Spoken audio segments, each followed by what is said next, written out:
going, everyone? Mike the Warhost here, and today we're finishing up our look into the new Mythos factions added in the 2.0 update with the Soul Hunters. A small sect of enlightened scientists working in Union-controlled New York City, the Soul Hunters are less heroic defenders of humanity and more blind idiots groping in the dark with unlicensed nuclear accelerators strapped to their backs. Believing that the scientific method can be applied to the combatants of the Shadow War and forces beyond, they work tirelessly to understand the incomprehensible with the arrogant brashness of minds too small to comprehend the true scale of what they call reality.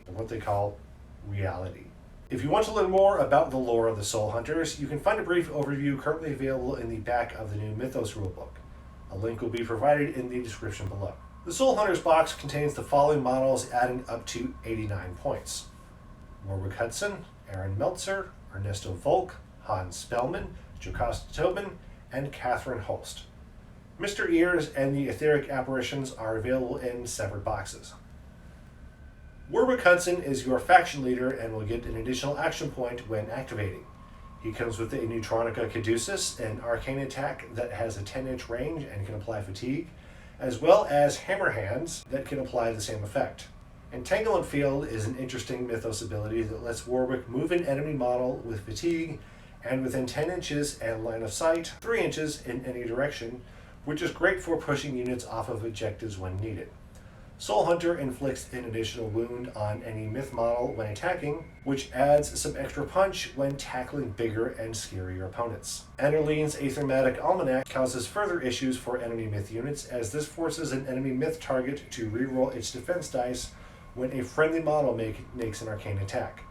This rule also covers Warwick's arcane attacks as well. The real fun with Warwick is the finite protoplasm reservoir, which forces you to choose between one of two once per game abilities at the start of the game after deployment is finished. Spectral Summoning lets you bring in an etheric apparition from reserve in base contact with Warwick.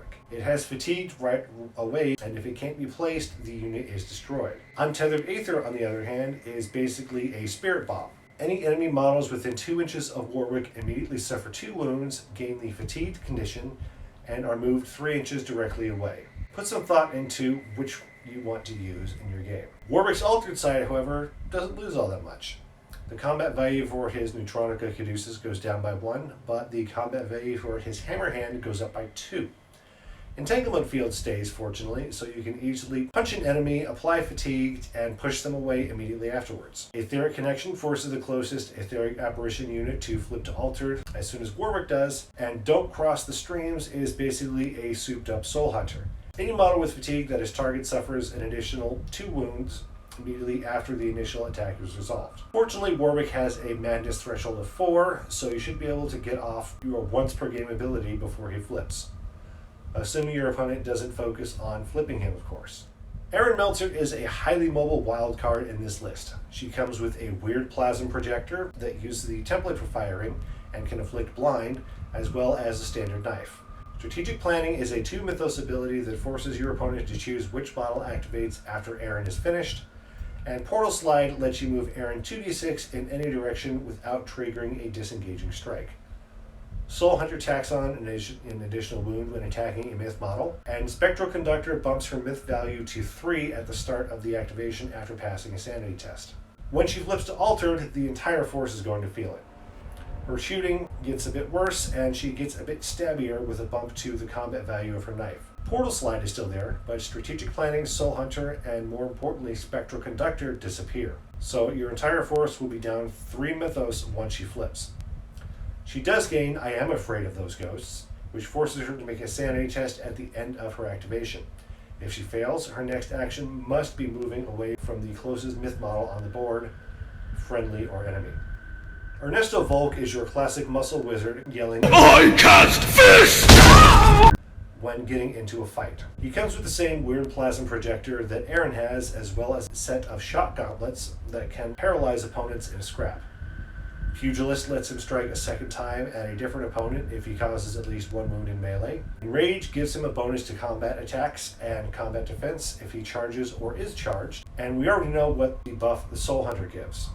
When the horror of what he's witnessed gets to be too much, Ernesto simply buckles down and keeps swinging. His combat defense goes down by 1, but his arcane defense mysteriously gets a buff. His sanity drops by 2, and all the fun rules on the ready side disappear.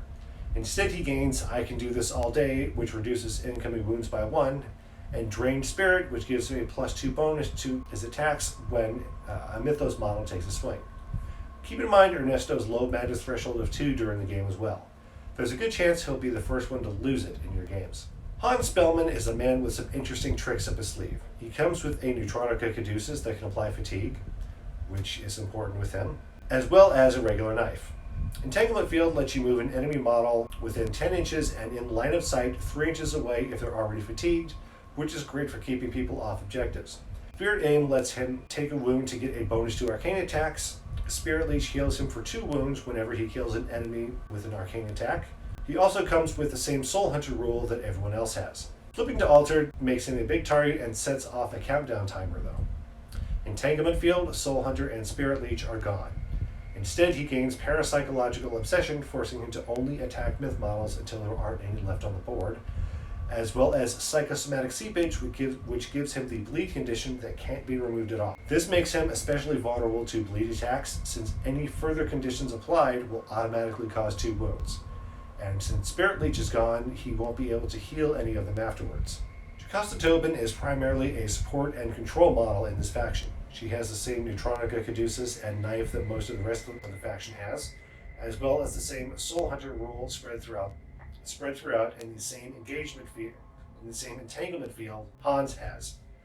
Where she differs though is her once per game rule. It's a trap that gives not only one model within 7 inches the paralyzed condition, but all other models within 3 inches of that target.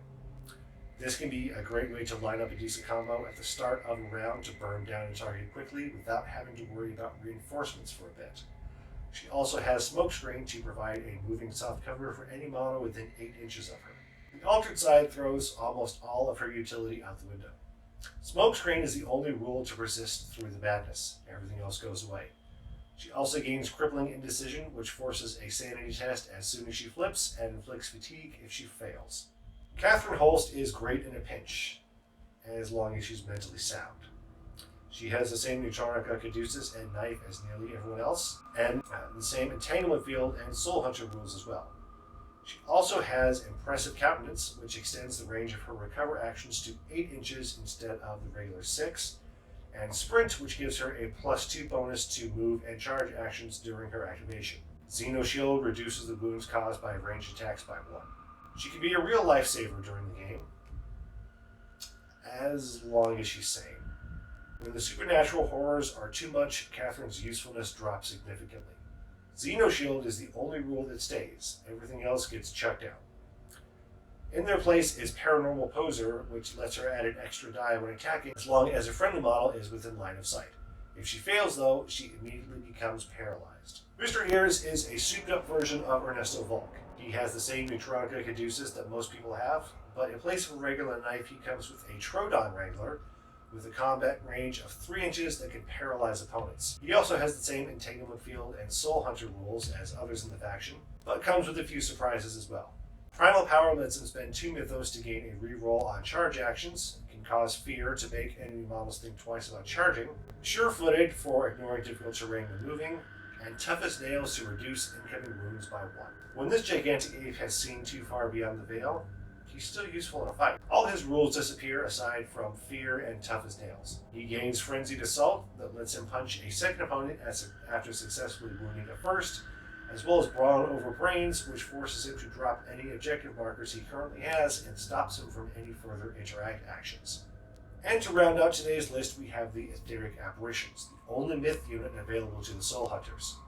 They come with Iridescent Breath, a template weapon that can apply Burn, as well as Spirit Claws that can apply Bleed. Aether Matter Transfer lets them move 2d6 inches without triggering disengaging strikes.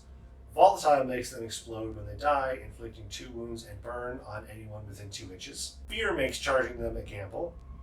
And Minion Horde lets you take as many apparitions as you can fit into your list. The Altered side makes them potentially dangerous. Iridescent Breath is gone, their Spirit Claws get a slight bump, and their Sanity drops by 1. Capricious Whims forces a Sanity test at the start of the activation. If the apparition fails, your opponent gets to control it during that activation. Aetheric devastation is an amped up volatile, inflicting burn and 4 wounds on all models within 3 inches. Abomination is an amped up fear that gives madness whenever the opponent's sanity test is passed or not, which can be bad for it if it fails the sanity test at the start of the activation and a nearby model is just about to flip. Model control is the name of the game for the Soul Hunters.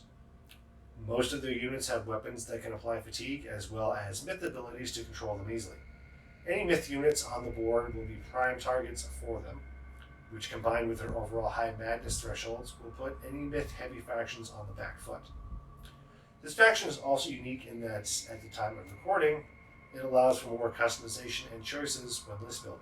You won't be able to take every soul hunter unit in a 100-point list, so you need to choose carefully when deciding what to do. Well, that's going to do it for me today. Stay tuned for more Wild West Exodus, Mythos, Fog and Friction, and Dystopian Wars content in the near future, as well as some looks at Lost World Exodus in the not so near future.